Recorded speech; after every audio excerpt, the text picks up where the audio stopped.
For as long as she could remember, she lived in the land of giants. Giants all around her. There were two giants in particular who watched after her. Wouldn't let her out of their sight. And if they ever went out anywhere, they always held her hand and made sure that she was right there with them. Until one day, they decided to let her walk around while they were out among other giants, strange giants. And she noticed that her two giants were distracted by something. And then she noticed something on a shelf off to the side. And she wandered off to look at it, and then she walked on down the aisle until a moment of panic came upon her. She couldn't see her familiar giants. All she could see were strange giants, some smiling, some scowling, and she was terrified. And all she could do was stand there, frozen in fear, until she heard a familiar voice, "Julie." And she turned around, and there was her familiar giants. And they took her by the hand and picked her up and said, "Don't wander off again. You scared us so much." Now, I think, and this is just me, I think that eschatological myths arise out of an experience like that probably all of us had, even if we don't remember it. Now, the difference between eschatology and apocalyptic is the end of an age. It happens all the time. Eschatology is when the divine breaks into the mundane moment and makes itself known to us and rescues us from terror and fear and panic. You hear it all in the readings we heard today. Everybody's waiting for God to come back and wrap things up so we can be held in that loving arm that knows no fear, that is pure security. That sounds great. At lectionary lunch on Thursday, we polled the group about how many people really buy into this eschatological myth. And I use myth as the deepest truth, our deepest longing for truth.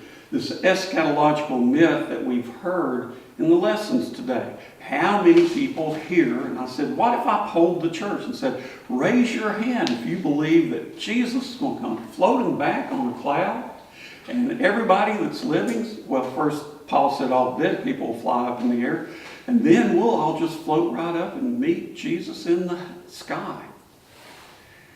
And among the lectionary lunch people, I think we were unanimous in saying, no, we probably don't. And we probably don't buy that because that mythology got supplanted by, I think, Gene Roddenberry's mythology. You know Gene Roddenberry, the creator of Star Trek? And that mythology was technology is going to save us. Regardless of what happens, we'll figure it out. We've got the science, and from the science we'll develop the technology. So what do we need God for? We can do it ourselves. And yet here we are in an apocryphal moment. An apocalyptic moment, where the oceans are rising because the ice is melting at both poles. And what people don't understand about that, if you want science, let's have a little science lesson this morning.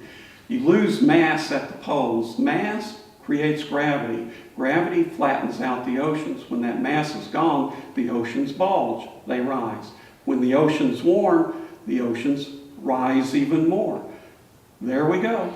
And you heard it right there in the gospel lesson. The roaring of the oceans is going to confuse people and make it, well, yeah, and creates apocalyptic events like the storm we experienced last month.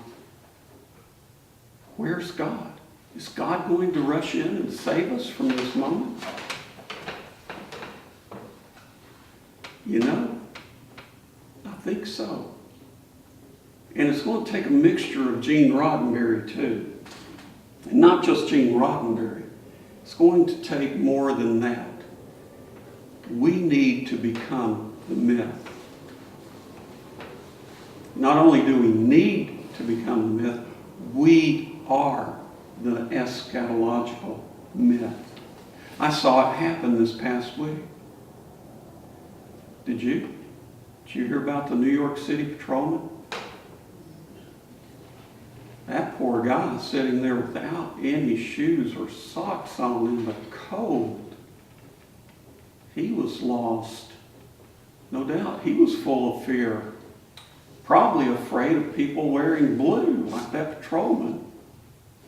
Yet that patrolman walks into a store, lays down his own money, makes a sacrifice, buys warm socks, warm boots, and he doesn't just walk out there and say, "Here, did you read about it?"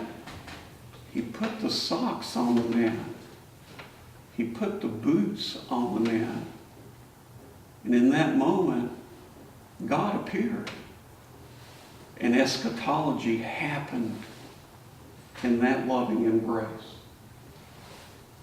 You're the myth. I'm the myth. If God is going to come into this world and make a difference, God has already decided how that eschatology is going to happen. It's going to happen through you. It's going to happen through me.